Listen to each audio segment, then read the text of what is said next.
वो व्यक्तित्व मामा शब्द के प्रतिमान बदल देता है, अर्थ बदल देता है, जिसे हम और आप शिवराज सिंह चौहान के नाम से जानते हैं। जोरदार तालियों से स्वागत करें अपने प्रिय मामा जी का। हमारे मामा 10वीं कक्षा में अपना पहला चुनाव लड़ते हैं और 11वीं कक्षा में छात्र संघ के अध्यक्ष बन जाते हैं। आपातकाल में जेल जाते हैं और फिर 5 बार सांसद बनते हैं और 4 बार मध्य प्रदेश के मुख्यमंत्री। माननीय शिवराज सिंह चौहान जी स्वर्गीय प्रधानमंत्री अटल बिहारी वाजपेयी जी के नेतृत्व परंपरा को आगे बढ़ाने वाले नेता हैं। उनके व्यक्तित्व में सरलता, आत्मीयता, अपनत्व, सहजता बगैर लाग लपेट के झलकती है। सबको साथ लेकर चलने की कला, आम आदमी को व्यवस्था में खास का दर्जा दिलाने की जद्दोजहद और मैं हूं ना की भावना आपको लोगों के दिलों में स्थापित करती है। जन को जनार्दन और तंत्र को सेवक बनाने का कमाल मध्य प्रदेश की पिछले 18 साल देखा है।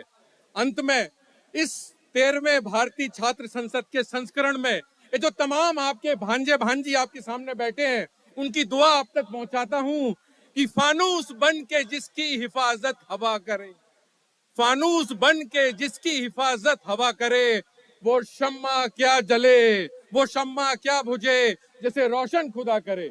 बहुत ही सम्मान के साथ मैं अपने और आप सबके प्रिय मामा जी और भैया को यहाँ पे आमंत्रित करूंगा, मगर उसके पहले एक छोटी सी फिल्म उनके जीवन और उनके व्यक्तित्व के ऊपर आपके सामने प्रस्तुत है।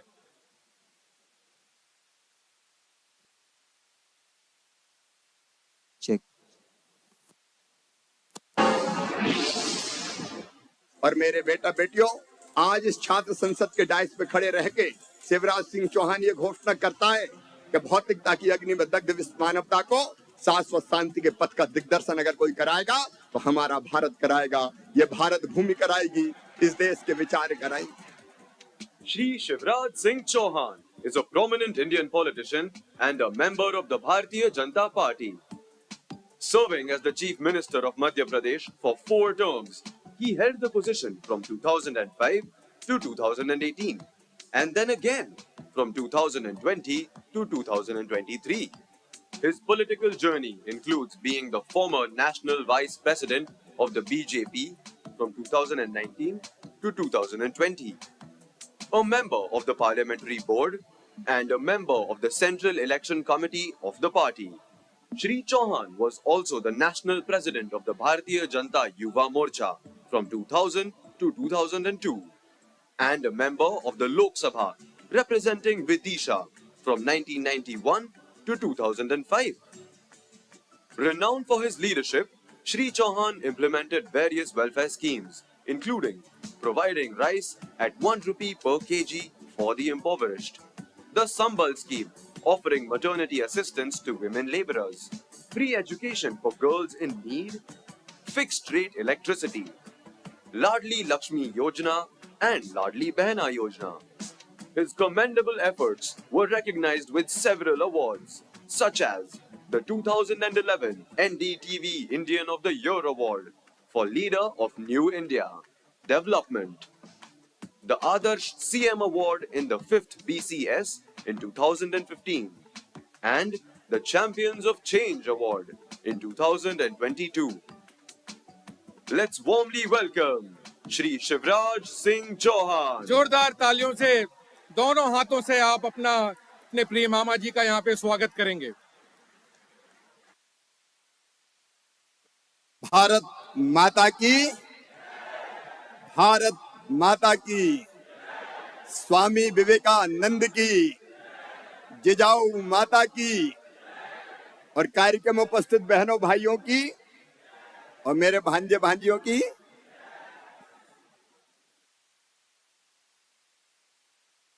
आज छात्र संसद के इस कार्यक्रम में उपस्थित संत शिक्षाविद, सोशल रिफॉर्मर, जिनका मैं बहुत आदर करता हूं, आदरणीय डॉक्टर विश्वनाथ कराड़ जी, जो फाउंडर है MIT के भी, आदरणीय विजय भाटकर जी, मेरे मित्र राहुल कराड़ जी,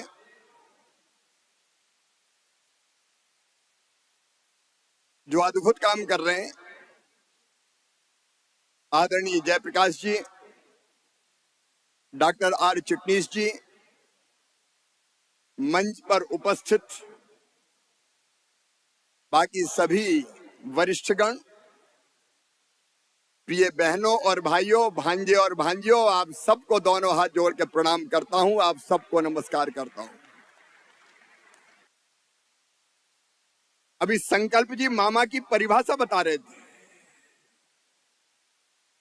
और मामा मामा कहते उन्होंने कहा कंस मामा, शकुनी मामा का भी जिक्र किया। मैं भी मामा हूं और अब केवल मध्य प्रदेश के बच्चों का मामा नहीं हूं, हम सब भारत माँ के लाल, भेदभाव का कहां सवाल। मामा का एक अर्थ तो ये होता है, जो माँ का भाई हो वो मामा। एक अर्थ और होता है, जो बच्चों से दो दो माँ जितना प्यार करता हो, माँ माँ वो मामा।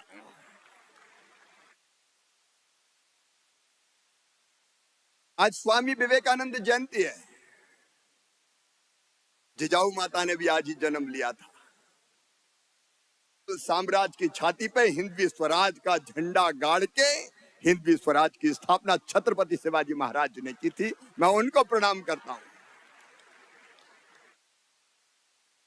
और Swami Vivekananda ji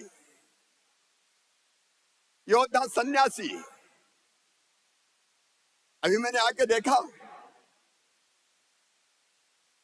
world peace university. Vishwanath ji मैं प्रणाम करता हूं, राहुल जी आपका भी अभिनंदन। वर्ल्ड पीस डोम, लेकिन विश्वनाथ जी अभी जिक्र कर रहे थे स्वामी विवेकानंद जी के शिकागो के भाषण का। स्वामी विवेकानंद जिन्होंने विश्व संसद में उद्घोष किया था, एकम सद विप्रा बहुधा वदंती,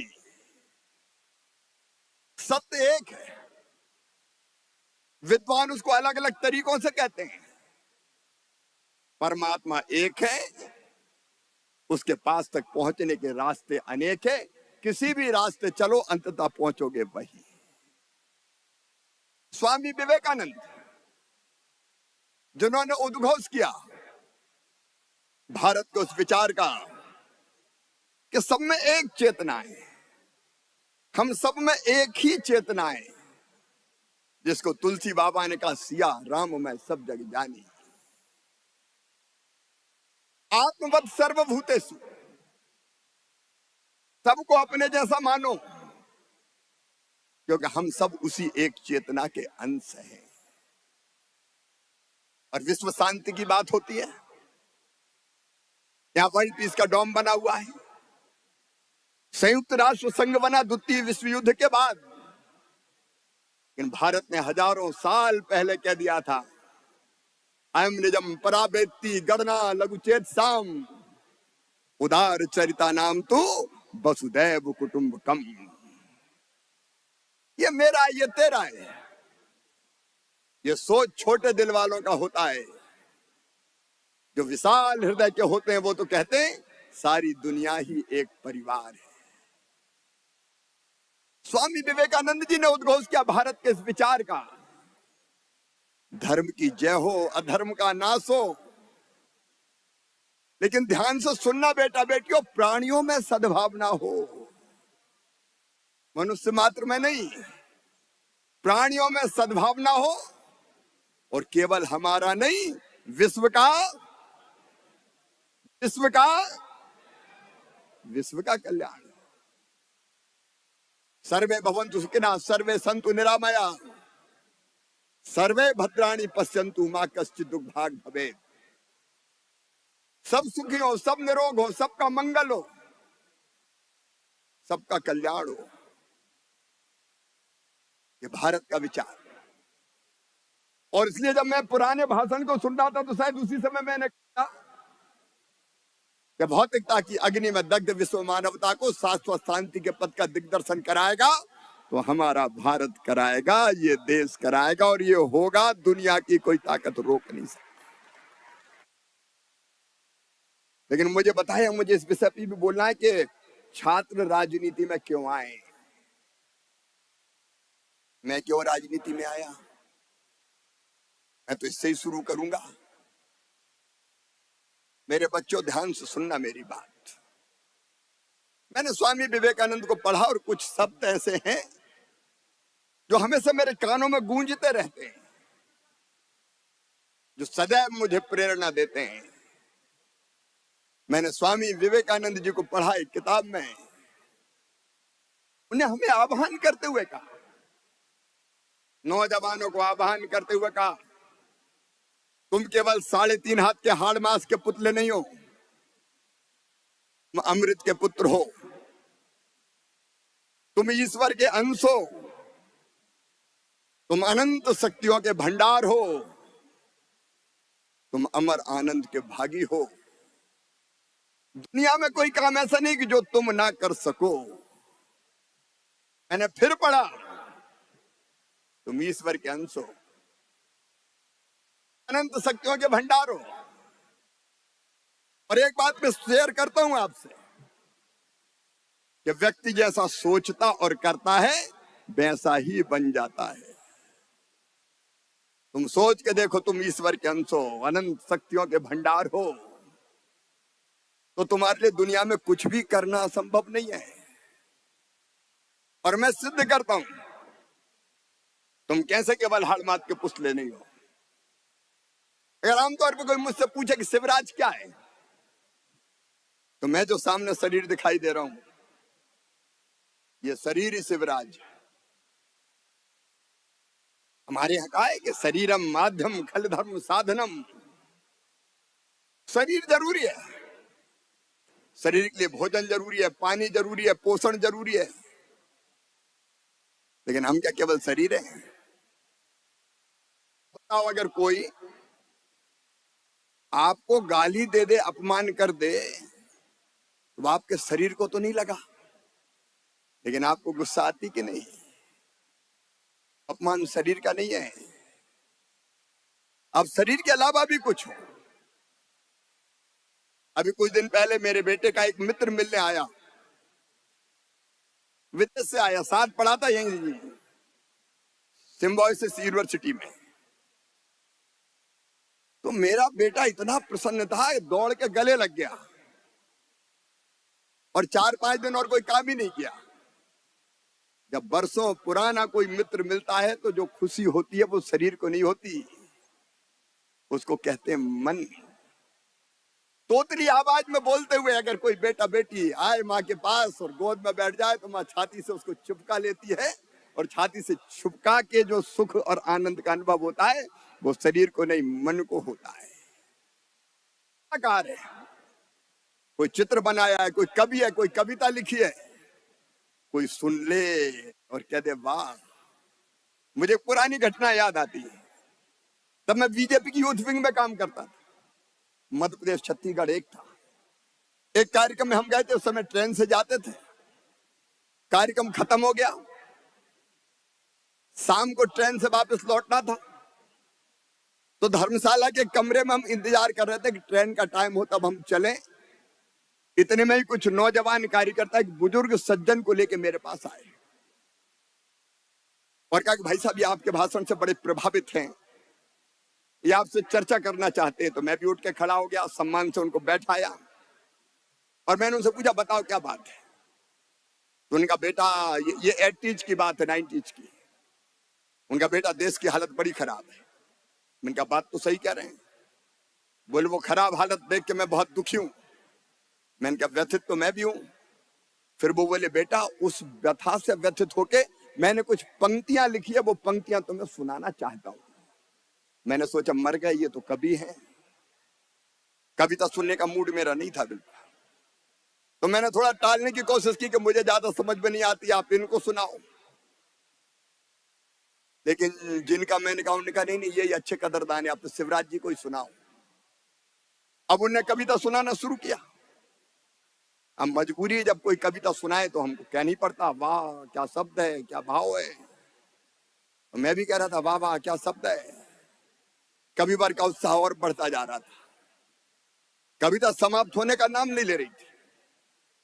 मेरे पास पानी का गिलास रखा था, तो मैं पानी का गिलास उठाया और एक घूंट पानी पिया और फिर बोला, वाह वाह क्या शब्द है। और दूसरा घूंट लिया तो मेरी नजर मेरे मित्र के नजरों से मिल गई, जो मुझे फंसा हुआ जान के मुस्कुरा रहे थे। उनको मुस्कुराते हुए देख के मुझे भी हंसी आ गई और मेरा पूरा पानी कविवर के मुंह पे चला गया।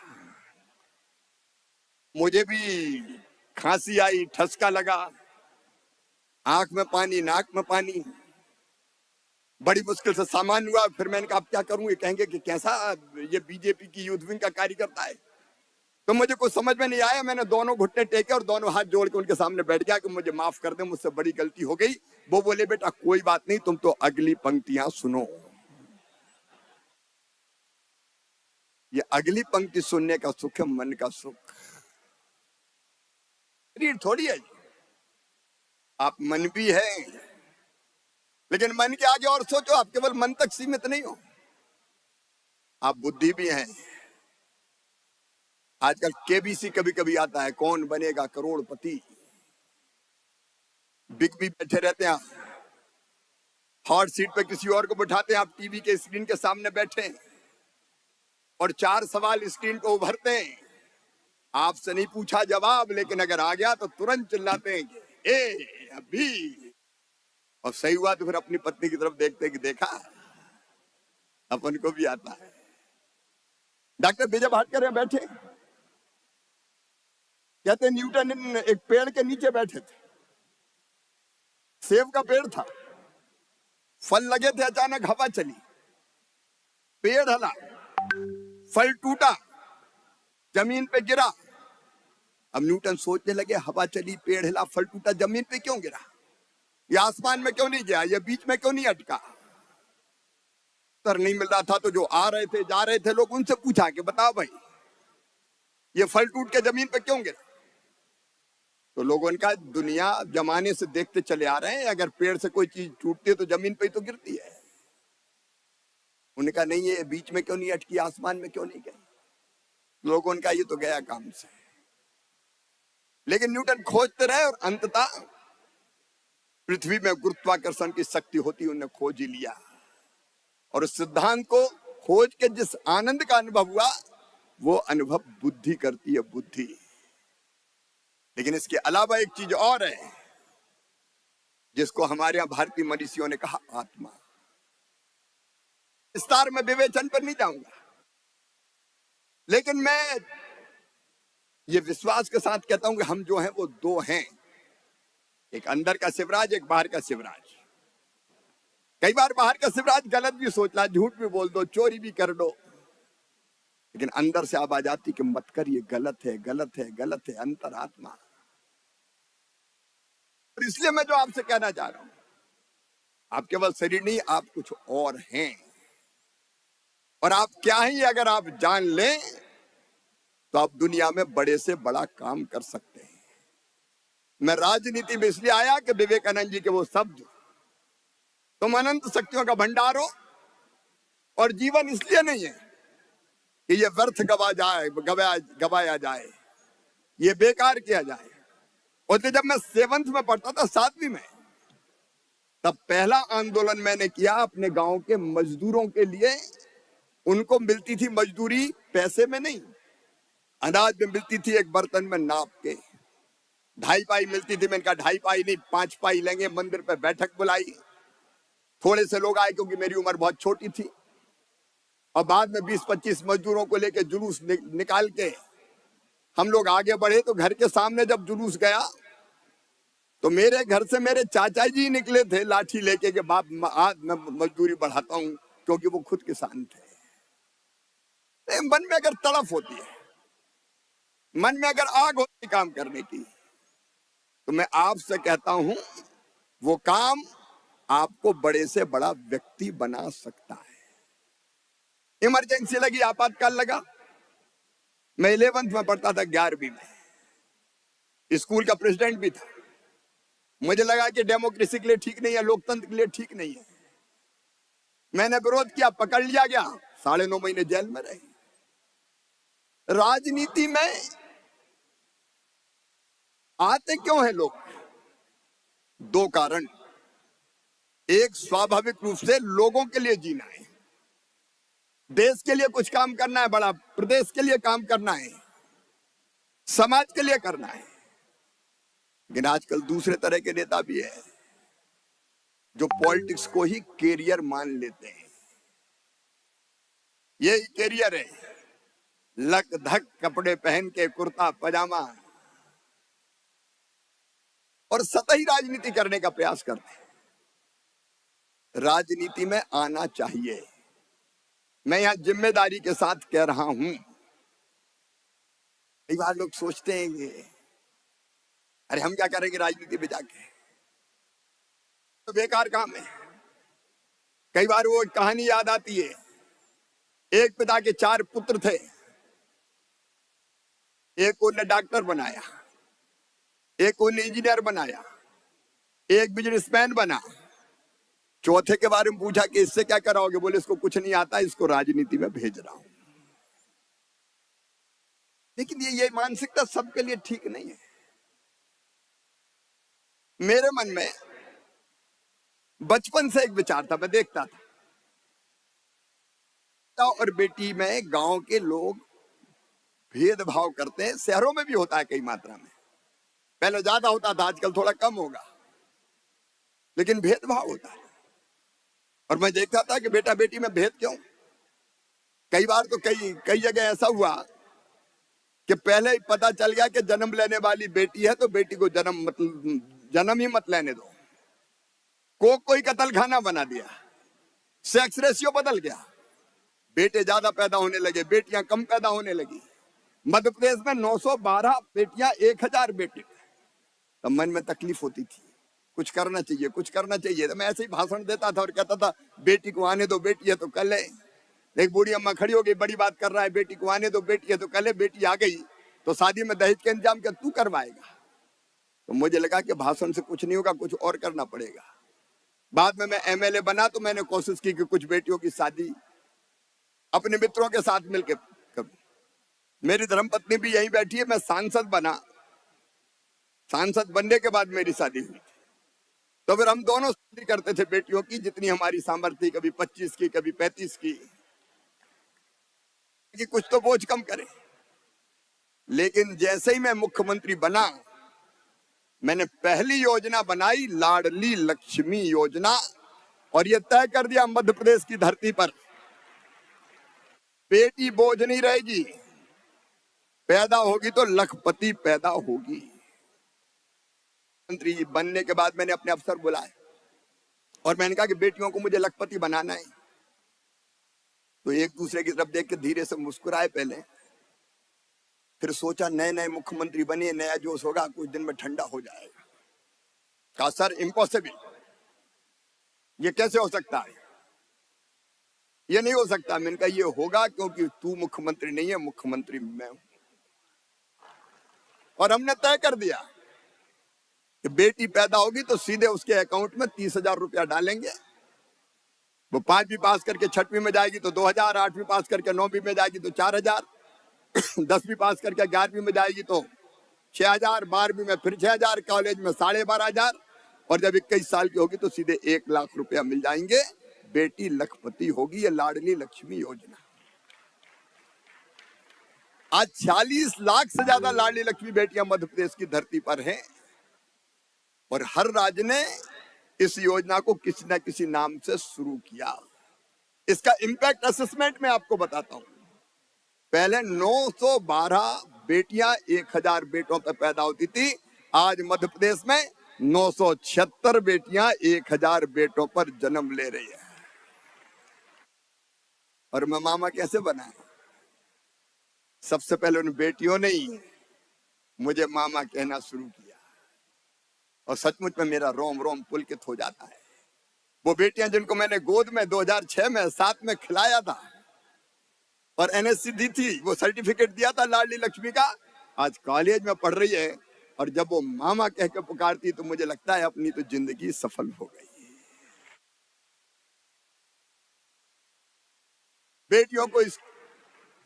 बेटियों को बुक्स हो, दूसरे गांव बेटियां पढ़ने नहीं जाती थी, माँ बाप भेजते नहीं थे, पैदल कैसे जाएगी। तब आइडिया आया कि साइकिल दो, तो सबसे पहले हिंदुस्तान में साइकिल मध्य प्रदेश ने बेटियों को देना शुरू की। भांजे लेकिन मुझसे नाराज हो गया कि मामा बेईमानी हो रही है, भांजियों को साइकिल, हम पैदल घिसटते जा रहे हैं। तो बाद में मैंने भांजों को भी देना शुरू कर दी। एक नहीं, ऐसी अनेकों स्कीम, उसके विस्तार में नहीं जा रहा। महिला और पुरुष में भेद क्यों? क्या स्त्री को भगवान ने नहीं बनाया? मैं आज भी देखता हूं, मैं गांव में देखता था, पति पत्नी की लड़ाई होती थी, झगड़ा होता था, तो पति जब चाहता था पत्नी पे हाथ उठा देता था, और उस समय मेरी आत्मा रोती थी कि हे भगवान, वो दिन कब आएगा जब स्त्रियों को भी पुरुषों के बराबर सम्मान मिले। मुझे गर्व है इस छात्र संसद में कहते हुए कि मुझे सौभाग्य मिला मध्य प्रदेश में स्थानीय निकाय के चुनाव में 50% रिजर्वेशन हमने स्त्रियों को दिया, माताओं बहनों को दिया, और कहा मेयर बनो, सरपंच बनो, जिला पंचायत के अध्यक्ष बनो, पर्दे में से बाहर निकलो, सरकारें चलाओ। विरोध तब भी हुआ। मध्य प्रदेश पहला राज्य जाता है कि हमने कि पुलिस में भी 30% भर्ती बेटियों की होगी। डीजीपी सहित तत्कालीन बड़े पुलिस अफसर, सर गड़बड़ हो जाएगी, ये लड़कियां पुलिस में क्या करेंगी, इनके हाथ में डंडे दूंगा तो गुंडों की अकल ठिकाने लगाएगी, चिंता मत करो। एक नहीं, एक के बाद मैं बचपन में देखता था। मैं राजनीति की बात कर रहा हूं, अगर मैं राजनीति में नहीं होता तो हम कैसे करते। मैं देखता था बचपन में, मेरी गरीब बहन मजदूरी करती थी, खेतों में काम करती थी, बेटा बेटी को जन्म देने के एक दिन पहले तक काम करती थी, और बेटा बेटी को जन्म देने के बाद 8 दिन भी आराम नहीं करती थी, और फटी साड़ी का टुकड़ा अपने माथे पे बांध के मजदूरी करने पहुंच जाती थी। बेटा बेटी को खेत की मेड़ पर रखती थी और दिन भर मजदूरी करती थी।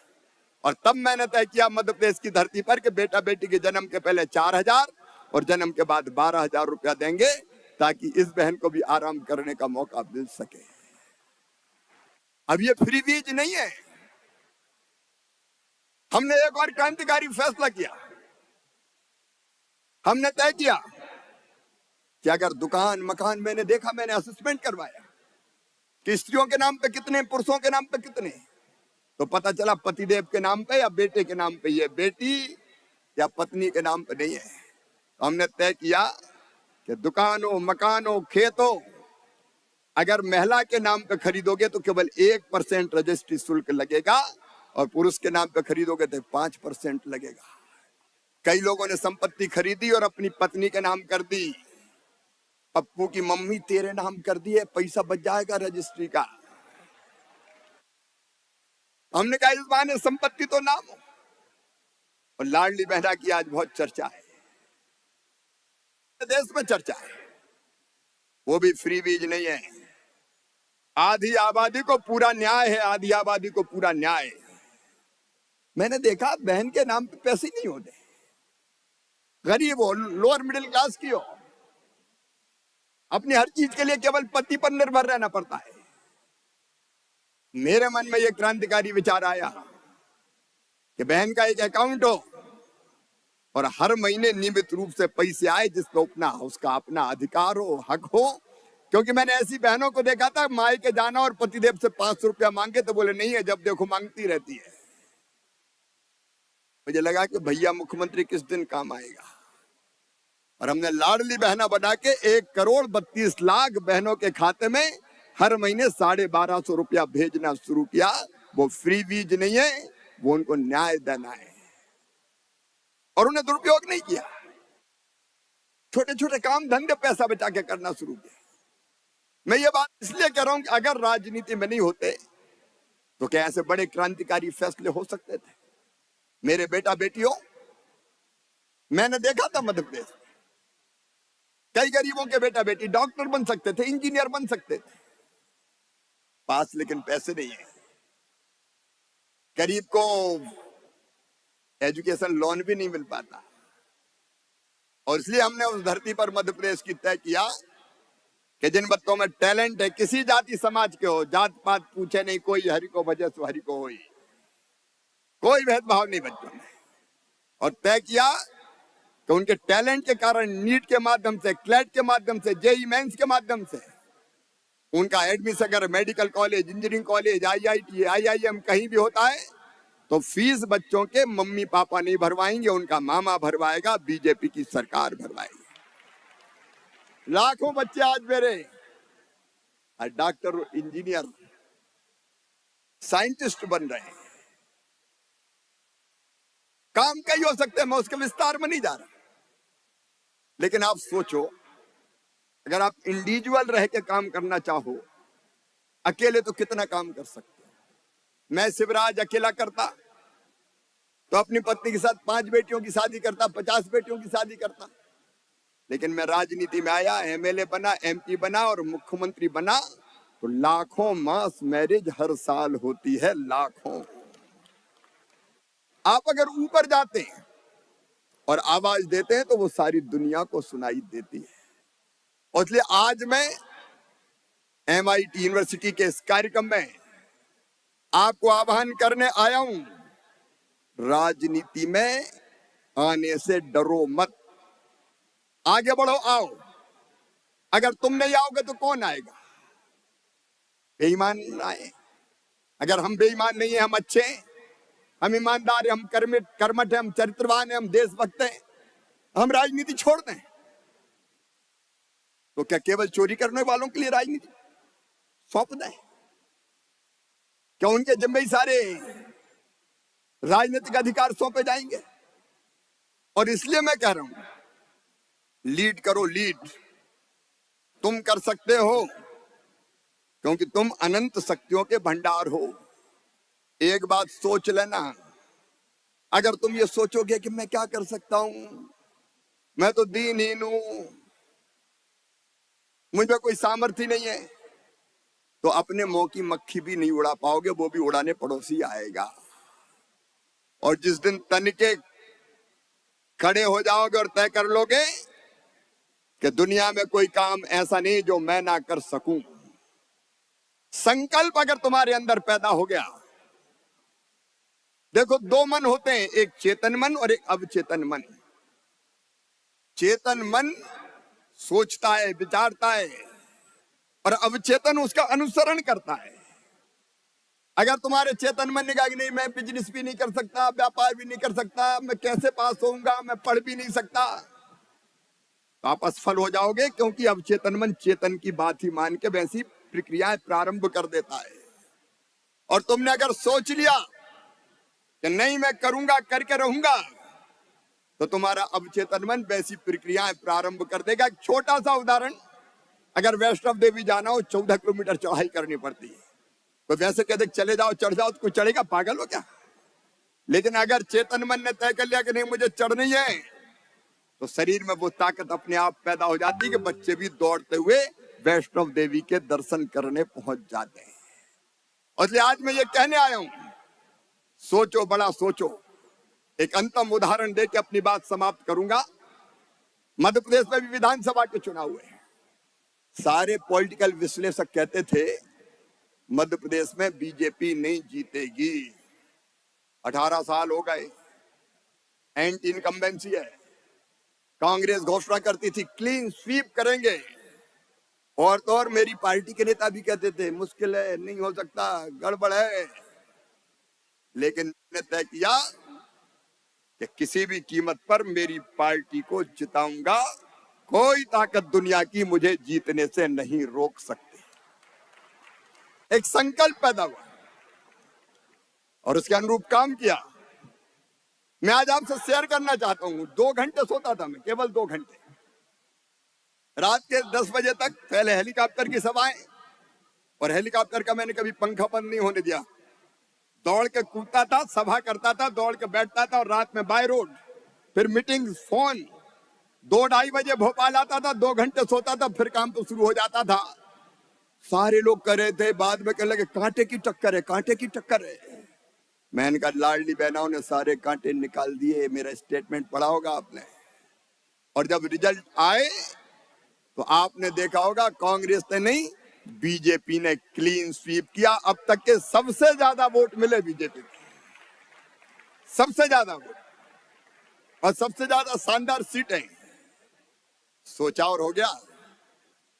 मुझे कहा फार्मर चीफ मिनिस्टर, लेकिन अपन रिजेक्टेड नहीं है।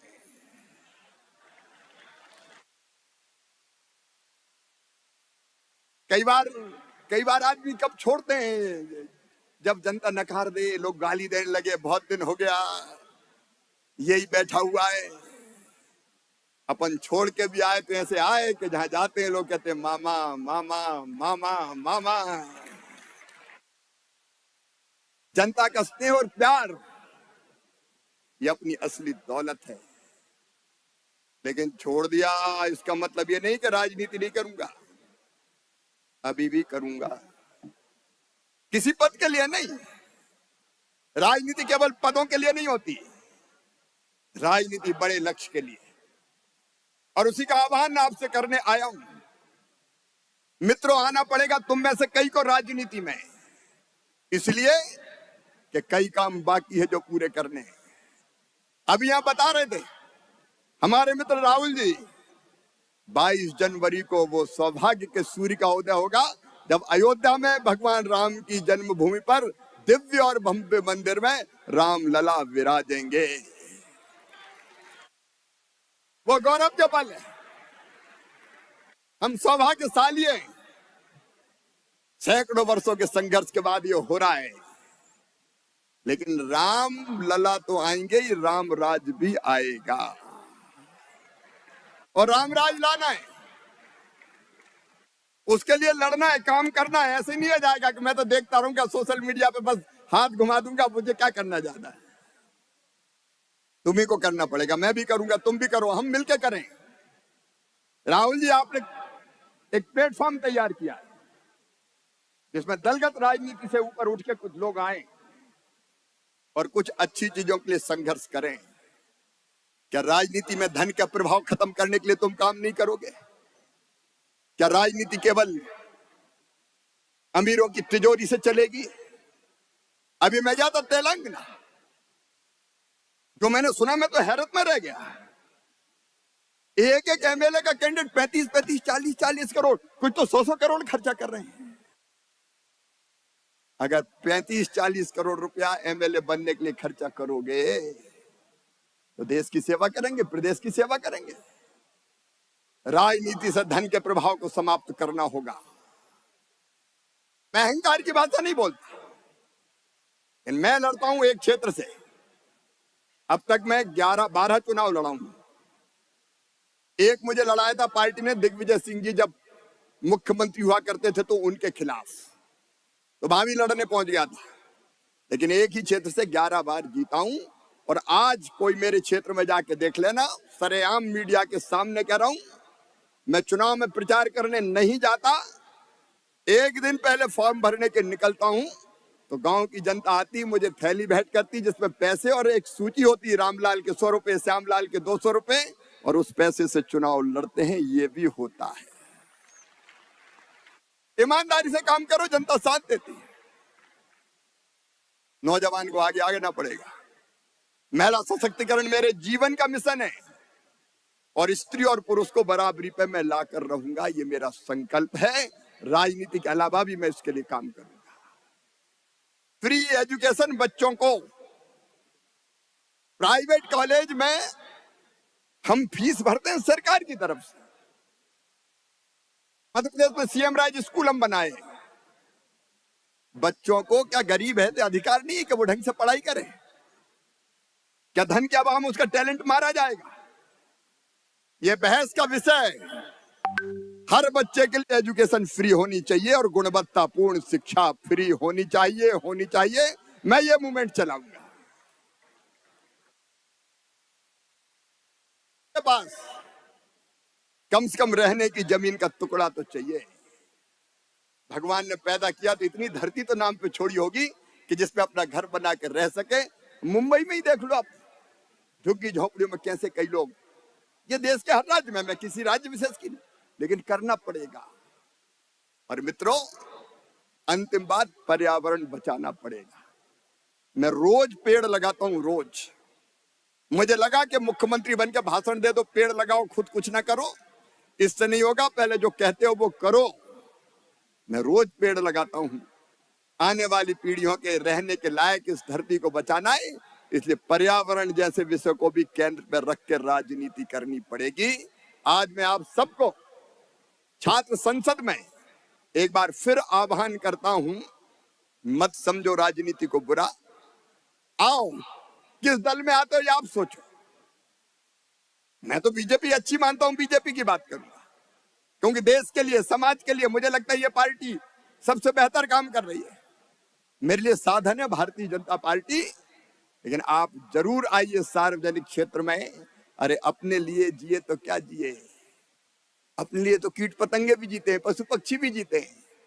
अपने लिए जिए तो क्या जिए, तू जी ए दिल जमाने के लिए। बड़ा काम करने के लिए तो जियो। यक्ष ने युधिष्ठिर से पूछा था एक प्रश्न, बताओ दुनिया में सबसे बड़ा आश्चर्य क्या है?